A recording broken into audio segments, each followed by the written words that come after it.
Hoy nos vamos a explorar un rincón muy particular de Tokio, ¿eh? La zona este de Edogawa. Es que geográficamente es, bueno, casi como una isla, ahí encajada entre dos ríos, el Kyuedo y el Shinakawa. Sí, sí, estás literalmente en uno de los puntos más al este de toda la metrópolis. Claro. Y te preguntas, ¿cómo será vivir ahí? ¿Qué historias guarda ese extremo de Tokio? Pues es que esa geografía, los ríos, es la clave de todo allí, ¿eh? No es solo un límite en el mapa, es lo que ha marcado su pasado agrícola, su desarrollo y hasta los problemas que tiene hoy. Es una zona totalmente definida por el agua. Pues justo esa es nuestra misión hoy. Queremos sumergirnos un poco en la historia y los secretos de esta parte este de Edogawa, sobre todo Mizue y Shinosaki. Ajá. Y tenemos fuentes interesantes, ¿eh? Un informe de desarrollo urbano del distrito, notas de un blog de viajes, Retrip, que clasifica sitios. Lo conozco. Suele tener cosas curiosas. Exacto. Y también datos de archivos históricos y un blog de fotografía local que, bueno, intenta captar un poco la esencia del lugar. Una mezcla buena, sí. Tenemos la visión oficial y también la más vivida, ¿no? La personal. Ideal para encontrar no solo lo típico, sino esas joyitas ocultas que a veces se te escapan. Eso es. Queremos entender cómo pasó de ser todo campos de arroz a un barrio residencial conectado con el centro de Tokio. Buscamos las grandes huellas históricas, sí, pero también esos rincones inesperados, ¿no? Que pueden interesar a alguien que se anime a explorar. Claro. La pregunta es, ¿qué sorpresas, qué relatos esconde esta frontera oriental de Tokio? Es que estas zonas de la periferia a menudo tienen historias de desarrollo muy particulares, ¿sabes? Como están más lejos del centro, a veces conservan cosas, atmósferas que en otros sitios ya se han perdido. A ver qué encontramos. Pues empecemos por el principio, ese pasado rural. Todas las fuentes coinciden. Hasta bien entrada la era Meiji, esto era campo. Arrozales por todas partes. Sí, cuesta imaginarlo ahora, ¿verdad? Viendo cómo está todo construido. Totalmente.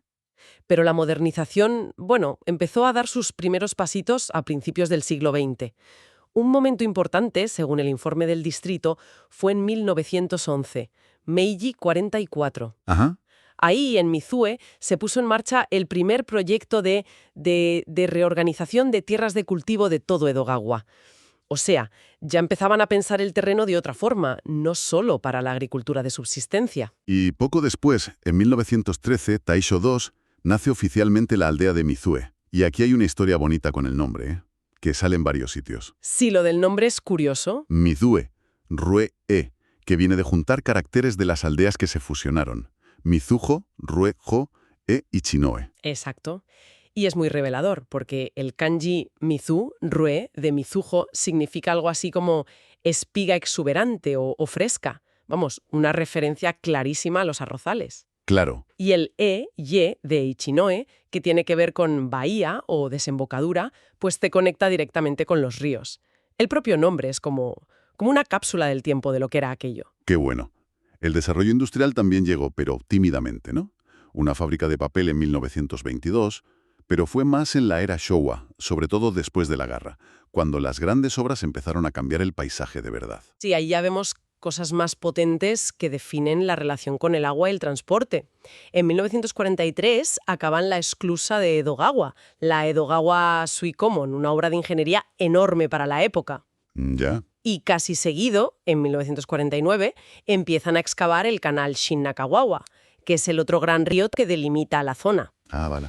Y ya en los 60 abren la carretera Keiyo y terminan el propio canal. Van preparando el terreno, digamos, para que la ciudad crezca hacia allí. Pero el empujón final, lo que de verdad convierte Mizue y Shinosaki en los barrios residenciales que son hoy, llegó bastante más tarde. Sí, el punto de inflexión total es el metro, cuando llega la línea Toi-Shinjuku a Mizue en los años 80, Showa 60. Eso lo cambió todo. Claro. No fue solo poner una parada, fue como la señal para empezar un proyecto enorme de reajuste urbano. Rediseñaron calles, hicieron parques y las tiendas se empezaron a poner cerca de la estación. Se creó un centro nuevo, vamos. Y ojo, que parece que esa llegada del metro no fue tan fácil. Cerca de la estación de Mizue hay un monumento Yakushin, salto adelante. ¿Ah, sí? Parece que lo puso el exalcalde Nakasato Kiichi, que según cuenta el blog de fotografía, tuvo que pelear bastante porque había planes para congelar la extensión de la línea, para que no llegara hasta allí. Anda. Y él insistió, y consiguió ese salto adelante, conectando por fin la zona bien con Tokio. Pues mira, un buen ejemplo de cómo la visión local y una infraestructura clave pueden cambiar el mapa social y económico de un sitio. Pero lo fascinante es que, a pesar de toda esa modernización, han quedado tesoros del pasado. Uno que destaca mucho es la Ichinoe Nanushi Yashiki. La residencia del jefe de aldea, sí. He visto fotos y es impactante. Parece de otra época total. Y es que lo es en gran medida. Es la casa histórica de la familia Tajima. Ellos lideraron el desarrollo de los campos de Ichinoe Shinden, que eran tierras nuevas que ganaban para cultivar, muchas veces quitándoselas a zonas húmedas, allá por el periodo Edo. El fundador fue Tajima Tsusho. Ajá. Y lo increíble es que la casa principal, que la reconstruyeron sobre 1770, sigue ahí, en su sitio original, y conservando casi todo de entonces. No es una réplica que han movido, es historia viva en su lugar. Por eso es sitio histórico designado por Tokio. ¿Y qué te encuentras si vas a visitarla? Aparte de hacer la foto bonita, claro. Pues es una inmersión total. Te recibe esa puerta imponente, la Nagayamon, ves el tejado de paja, el Kayabuki, paseas por el jardín, hay una sala de exposiciones. Pero quizá lo más especial es ver el hogar de dentro, el Irori, donde todavía hacen el Ibushi. Ibushi, eso suena muy específico. Y lo es. Es una técnica súper antigua para conservar el tejado. Queman madera muy despacio en el hogar y el humo va impregnando la paja del techo. Ah. Y eso la impermeabiliza, la protege de bichos y hace que dure muchísimo más. Entrar ahí y oler ese humo te conecta directamente con siglos de tradición. Además, hay árboles centenarios y todo por 100 yenes, que es simbólico. Se llega fácil desde Mitsue. Pues mira, apuntado queda. Un sitio que resume siglos de historia local. Y de historia, aunque de otro tipo, también nos habla el templo Daiyunji. Ah, sí, el Yakusha-dera, el templo de los actores. Qué apodo más curioso para un templo budista, ¿verdad? Totalmente. Y es que, como dicen las fuentes, aquí están enterradas generaciones y generaciones de estrellas del kabuki. Nombres míticos, ¿eh? Ichikawa Usaemon, Bando Hikosaburo, Matsumoto Koshiro, Nakamura Kanzaburo. Es como un panteón del teatro clásico japonés. Sí, sí. Te hace pensar qué conexión especial tendría esta zona, que está un poco apartada de los teatros del centro, para que tantas figuras la eligieran para descansar. Es una buena pregunta. Quizás buscaban un sitio tranquilo, ¿no? Lejos del jaleo, pero bien comunicado por el río. O a lo mejor había lazos personales, familiares, que no sabemos. Sea como sea, le da un toque cultural muy inesperado a la zona. Desde luego. Y volviendo a las grandes estructuras, no podemos olvidarnos de la Edogawa Suikomon, la esclusa. La mencionamos antes, de 1943. ¿Qué tiene de especial, aparte de su función? Pues su tamaño. En su momento, con esas 5 compuertas gigantes, fue la esclusa más grande de todo Oriente. Representa ese esfuerzo brutal por controlar y usar los ríos que definen Edogawa. Y no es una pieza de museo, ¿eh? Sigue funcionando para barcos de recreo, autobuses acuáticos que van por el Kyu Edogawa. Combina historia de la ingeniería con vida actual. Y tiene otro atractivo que mencionan sobre todo los blogs de viajes y fotos. Los cerezos, exacto. Es un sitio súper popular para el hanami en esta parte de Tokio. Las fotos de los cerezos en flor ahí, bordeando la esclusa y el río, son preciosas. Es un punto donde la ingeniería y la naturaleza se dan la mano de forma muy fotogémica. Pasado que se puede tocar y presente muy activo. Porque la zona no vive solo de recuerdos, claro. Hay muchos espacios verdes y de ocio que usan los vecinos hoy. Uno que sale bastante es el Shinodabori Shinsui Ryokudo. Ah, sí, el paseo que sigue el antiguo canal. Ese mismo, un recorrido de 1,5 kilómetros, más o menos, que terminaron en 1994. Lo interesante es de dónde viene. Recupera el trazado de un viejo canal de riego, o sea, conecta con ese pasado agrícola. Claro. Y ahora es un paseo bordeado de cerezos, de árboles, muy agradable para caminar. Es un buen ejemplo de cómo reutilizar infraestructuras antiguas para crear espacios para la gente. Parte de esa red agua y verde que promueve el distrito. Y si hablamos de ocio junto al río Edo, hay 2 sitios clave que destacan las fuentes. Sobre todo si vas con niños o te gusta el deporte. Uno es Shinosaki Ponyland. Ponis, suena divertido. ¿Y qué haces allí? Pues lo típico, montar en pony, darles de comer, lo que les encanta a los críos. Pero también tiene zonas de juegos, campos de flores. Es un sitio muy familiar, muy tranquilo, pegado al río. Pues mira, ideal para una tarde diferente. ¿Y el otro sitio? El Mizube No Sports Garden, el jardín deportivo ribereño. Este ya es para moverse más. Tiene campos de béisbol y softball de césped artificial, pistas para varios deportes y, ojo, una de las pistas de patinaje sobre ruedas más grandes de Tokio. ¡Anda! Sí, es un centro importante para el deporte local, para que la gente haga cosas al aire libre. Vemos cómo la orilla del río, que antes pudo ser zona de trabajo o incluso de peligro, ahora es un espacio vital para el ocio, para el bienestar. Exactamente. Y hablando de vida actual, no podemos olvidar esas joyas ocultas más modernas que encontramos en el blog Retrip, sitios que seguramente no salen en las guías típicas. El primero me dejó alucinado por lo inesperado.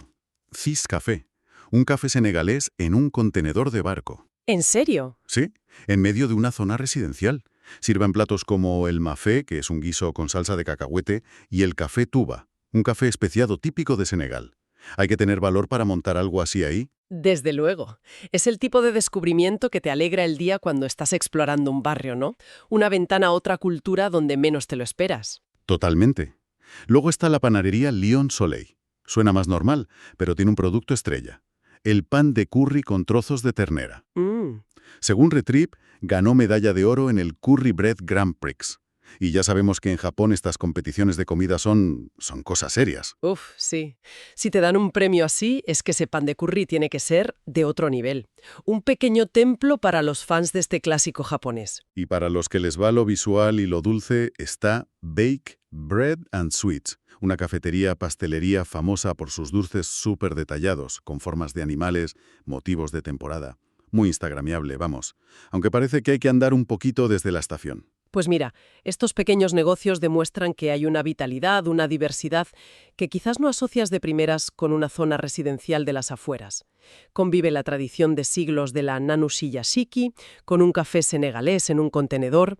Esa mezcla es interesante. Y todo esto, como decíamos al principio, bajo la influencia constante del agua. Es que no se puede hablar de Edogawa sin hablar de su relación con los ríos. Es fundamental. Recordemos ese dato que impacta. Casi el 70% del distrito está por debajo del nivel del mar. Uf, Vivir entre dos ríos tan grandes como el Kyueido y el Shin-Nakawa tiene ventajas, claro, pero también significa vivir siempre con el riesgo de inundaciones. el blog de fotografía mencionaba unas señales cerca de las estaciones, las AP. ¿Qué son exactamente? Son las marcas AP de Arakawa Pile. Indican niveles históricos de inundación, tomando como referencia un punto cero en el río Arakawa, que está cerca. La marca amarilla que hay en Mizue, que pone AP 3.15 metros, Sí. es el nivel al que llegó el agua durante el tifón Kitty en 1949. Ver esa línea pintada tan alta en una pared, muy por encima de tu cabeza, es un recordatorio visual muy potente de lo vulnerable que es la zona.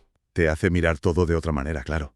¿Y cómo se gestiona ese riesgo hoy? Pues hay un esfuerzo continuo en infraestructuras.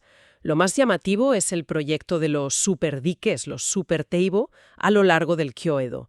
Son diques mucho más anchos, más robustos que los normales. Ajá. Y el diseño no solo busca parar crecidas muy grandes, sino que integra la defensa con mejorar el paisaje. Crean zonas elevadas, parques, paseos sobre el propio dique y suelen plantar cerezos, como vimos cerca de la esclusa. Es una estrategia de adaptación, de buscar seguridad sin renunciar a vivir bien junto al río. Una forma de convertir un riesgo en una oportunidad para crear espacios mejores. Y para cerrar el círculo, volvamos a la conexión. Hablamos del metro como el gran cambio.